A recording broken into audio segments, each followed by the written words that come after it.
Ew, I mean, Zoran, stop watching them.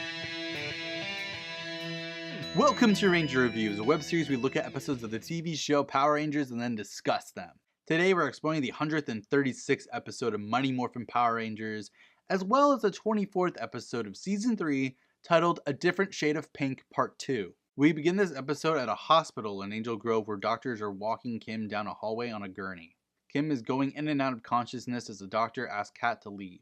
The doctor says that he's going to take care of her, and the nurse tells Kat to basically shut up because they don't know anything yet. On the moon, Rita and Zed are mad that the spell on Kat went away, and Finster said that the spell is gone because Kat did a selfless act, neutralizing it. And Kat says, oh well, nothing lasts forever, in the most nonchalant way. Like, I feel like this should have been a bigger deal. Zed says that Kat may have broken the spell, but she already accomplished what she was sent to do, so it's fine. At the hospital, Tommy is on the phone with Kat's mom, and he hangs up to talk to Billy, saying that all the flights out of Paris are booked, so her mom can't get there. They talk about how Kat is taking this really hard, and they wonder why she was even around to find Kim. Then Coach Schmidt comes up, and he apologizes to Tommy because he feels like this was all of his fault. Also, his nipple is just really out there.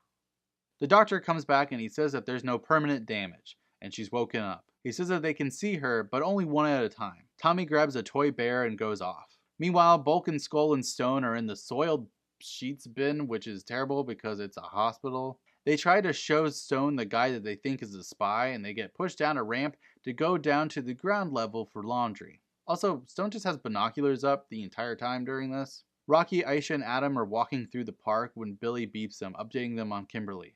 They're on their way to go visit her. Zed says that the Power Rangers are at their weakest moment, and they don't even have a damn monster ready. Rito then comes up to let them know that Kim is doing fine because he overheard Billy's update to the others. Rita says that they have to stop them. Zed then tells Rito to take Tangas and go down there. Kim is resting in bed when Tommy comes up. They have a cute banter about how she needs to land on her feet, and again, this feels like one of those only times they finally acknowledge that these two are actually into each other. Rocky and them are about to get into Rocky's car when Rito and Tangas appear in front of them. Ninja Ranger power now! Yellow, red, and black fight the Tangas, and we get some more ninja tricks from Adam. Also, Aisha is getting her ass handed to her. Tommy's communicator goes off, and Zoran says that he's glad to see that Kim is feeling better. He tells them about Rocky, Adam, and Aisha, and Billy comes in saying that he heard everything. And Kim tries to join them, but Zoran says, sit down, girl. Ninja Ranger power now. Blue and White come flying in, and they help the others fight off the Tangas. Then Catherine comes into Kim's room, and she says that Tommy told her that Catherine found her. Then Kat says that she has to tell Kim something important. Back at the fight, Rocky is jumping over his car and kicking Tangas into it needlessly. Also, Tommy is dropping his clothes mid-fight, evidently running away naked. Just kidding, he's behind Rito. Rito and them retreat, and the Rangers say that they have to get to the hospital. We return to Kim's room to find out that Catherine has told Kim everything. And Catherine clearly feels terrible about this. Kim then asks Kat if she knows how Tommy became a Power Ranger. And then Tommy just barges into the room with the others, explaining how he was under Rita's spell too, and how it made him do horrible things. Billy says that it all turned out alright in the end. I mean, except for Kim in the hospital. Kim forgives Kat, and Aisha says that they're all cool because that's why the Power Rangers exist. Is no one gonna mention how Catherine's definitely just been a cat that's living in Aisha's house for like a month? Finster presents his new monster, Garbage Mouth, to Rita and Zed.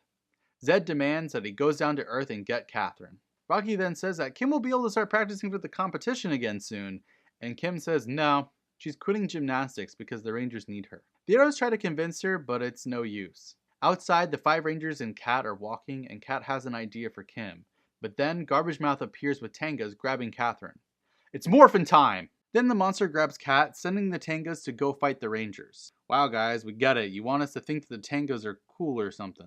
The Rangers each fight them off way easier than they did before, but honestly, it makes for cool looking choreography, so I'm not totally mad about it. However, this fight is lasting like 4 or 5 scenes too long. Also, Bulk, Skull, and Stone are running out of the hospital. Legitimately forgot about them.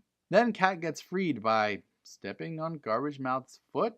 The hell? The monster starts firing lasers at them and Kat runs for cover. Rita and Zed realize that this episode needs to start wrapping up, so they make Garbage Mouth giant. The Rangers call it their Shogun Zords, and my god, this process is always going to be drawn out, huh? Now, Garbage Mouth just sucks all the Zords up into a garbage can? Was that a thing? They somehow just explode out of the garbage can and they form the Shogun Megazord for real this time, instead of just doing a cheerleader pyramid. I have to say, the Megazords this season have been very pretty.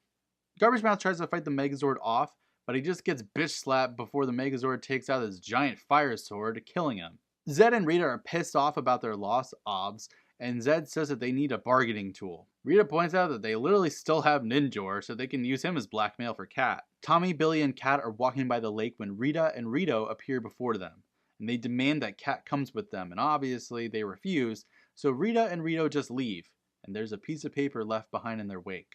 Tommy gets it, and the paper says that if they don't turn over Catherine, they're going to toss his Ninjor into the Sea of Sorrows at the end of the day. Dun dun dun! To be continued. Over the credits, we see how Bulk and Skull performed their gymnastics for Coach Smith, which sucks because I thought it was really intelligent of them to not show them embarrassing themselves for once. Oh well. This episode is a solid part 2, but honestly, there's just so much damn Tanga fighting that it gets to be a bit annoying. Like, I understand because they probably didn't want the monster suits to do too much stunt work because they didn't really have more than one of them, but like, come on. Also, Rita and Zed seem to forget that they still have the Falcon Zord, which they could also use as blackmail. I will say though, this episode actually propelled the story forward, and for that alone, I'm happy. Next time, the moment I've honestly been dreading for 138 episodes is going to happen, but until then, may the power protect you.